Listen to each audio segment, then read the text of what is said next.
Welcome to my YouTube channel. Today we will see how to apply sliding window technique while solving problems. If you don't know what sliding window technique is, no need to worry, as I will be explaining you in great detail by taking an interview question asked in Apple and Google, which is based on sliding window approach.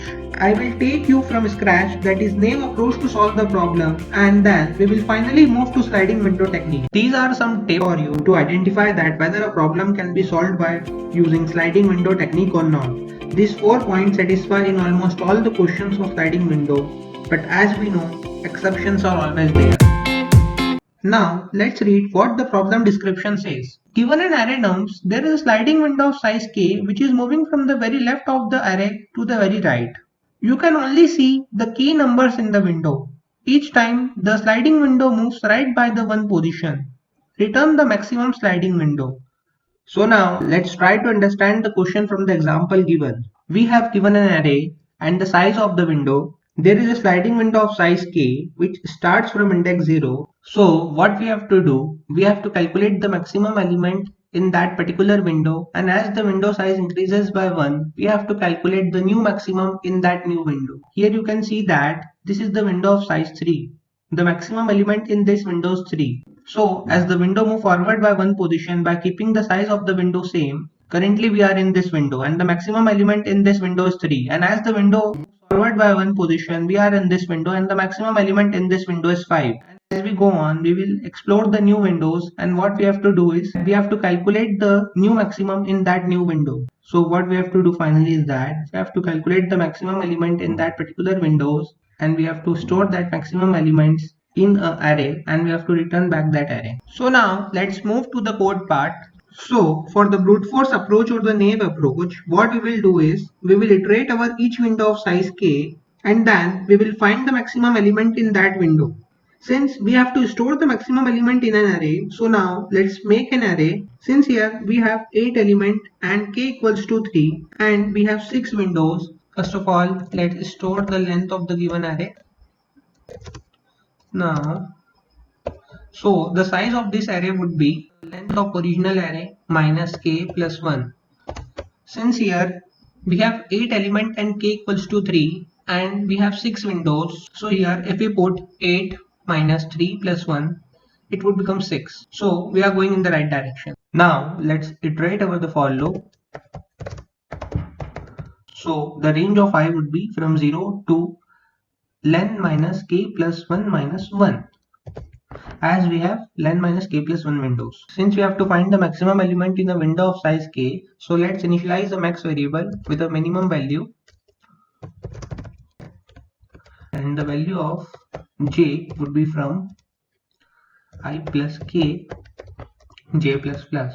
So if max variable is less than nums of j, we will assign max to nums of j, and after the end of this inner for loop we have our max element in that particular window. So let's store that max element in ARR array. Let's initialize a temp variable for ARR array. Now let's return the required array. Let's try to run the code. Yeah, it works. Now let's try to submit the code. Yeah, it works. So the space complexity of this approach is big O of n, and the time complexity for the best case is big O of n, and for the worst case is big O of n square. Now let's move toward the more efficient solution, that is using sliding window approach. I will try to explain you this approach in very simple manner. Here we will use DQ to implement sliding window technique. If you don't know what DQ is, I highly recommend you to first have basic knowledge of DQ and some basic methods of DQ. I am giving you a quick intro about DQ and about some methods which will be used in order to solve this question. I have also given some references from where you can study about DQ. For that, check out the description.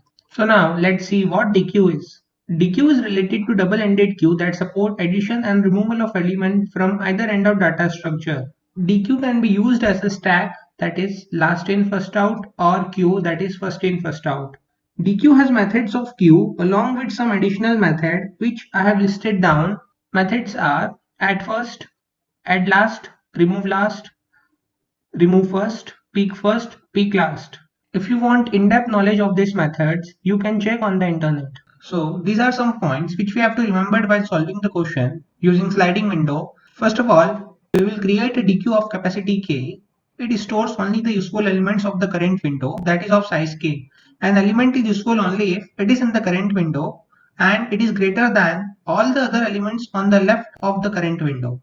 So now let's try to understand the approach on the whiteboard. Initially we have window of size K. So what we will do is we will directly insert the position of the first element into DQ and then move to next index. Now we will perform check, that is, if value at index on which we are standing is greater than or equal to the value at the back of DQ, then we will pop the element at the back of DQ and insert the greater element position. But if the value at the index on which we are standing is less than the value at the back of the DQ, we will simply insert the current index in the DQ. So now let's mark the indices of the given array so that we can understand the approach properly. Now since we are in this window and index 0 is our first element, let's insert the index 0 in DQ and move forward. Now, as we have reached to index 1, so we will check the condition that is the value at the current index on which we are standing is greater than the value at the index at the back of the DQ. That is, the value at the current index on which we are standing is greater than the array of element at the back of the DQ. If this condition satisfies, then we will pop the element at the back of the DQ and insert the current element position in the DQ.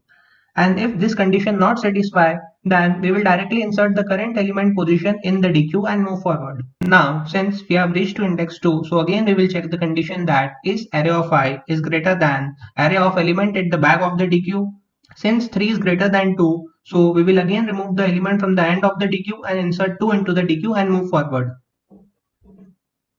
Now, since we have traversed the whole window and we have entered into the next window, so what we will do is insert the array of dq.front in output array, and step 2 is remove all the elements which do not belong to current window. Now, since we are aware with the first window which is from 0 to index 2, so now we will insert array of qi.front, that is 3 in output array, and remove index from dq which are not part of the current window. But since index 2 is the part of the current window, so we will not remove it. So now let's insert 3 in output array. Now since we are on the index 3, so what we will check is array of I greater than array of 2? Since array of 3 is not greater than array of 2, so what we will do is we will directly insert 3 into DQ. So what we will do is we will directly insert index 3 in DQ, right? And we will move forward and we will increment I. Now since we are over with the window from index 1 to index 3, so now we will move to next window.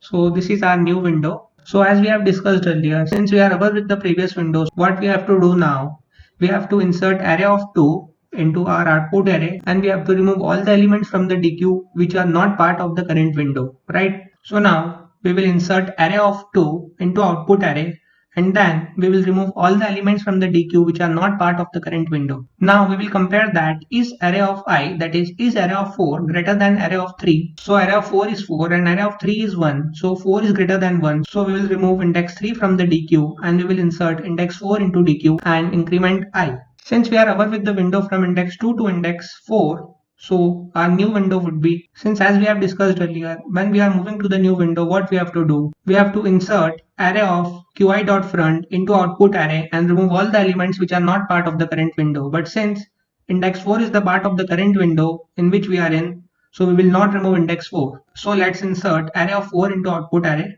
Now we will compare that is array of 5 greater than array of 4. Yes, 5 is greater than 4. So what we will do, we will remove index 4 from the DQ and will insert index 5 into DQ. Since we are over with this window, so our new window would be from index 4 to index 6. As usual, we will remove all the elements which are not part of the current window and we will insert array of qi.front into output array. So let's insert 5 into output array. Since index 5 is the part of the current window, so we are not removing it from our DQ. So now we will compare is array of 6, that is 2, is greater than array of 5, that is 5. So 2 is not greater than 5, so we will directly add 2 in DQ and increment I. Since we are over with the window from index 4 to index 6, so we will now insert array of qi.front into output array and will remove all the elements from the DQ which are not part of the current window. Our current window would be from 5 to 7. So now let's insert array of 5 into output array. So our new window would be from index 5 to index 7. Since index 5 and 6 are the part of the current window, so we are not removing them from the DQ. So now we will compare is array of 7, that is 3, is greater than array of 6, that is 2. So 3 is greater than 2. So we will remove index 6 from the DQ and insert index 7 in the DQ. Now we will again compare is array of 7, that is 3, greater than array of 5, that is 5. But we know 5 is greater than 3, so we will not perform any action. But since now we are over with all the windows, so we will insert array of qi.front into output array.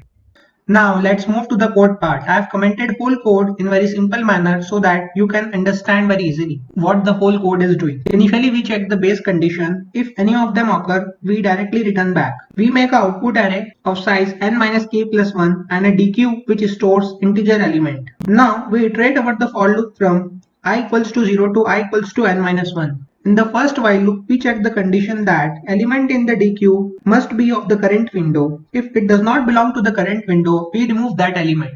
In the another while loop, we check that is the value at the current index is smaller or larger than the last value of the DQ. After the end of each window, that is when we are satisfying the last if condition, we insert the value at the element at front of DQ in the output array. We continue this procedure for all the elements, and after doing this we come out of the for loop and finally we return back the array. That's it. Now let us try to run the code. Yeah, it works on the sample test cases. Now let's try to submit the code. Yeah, it works.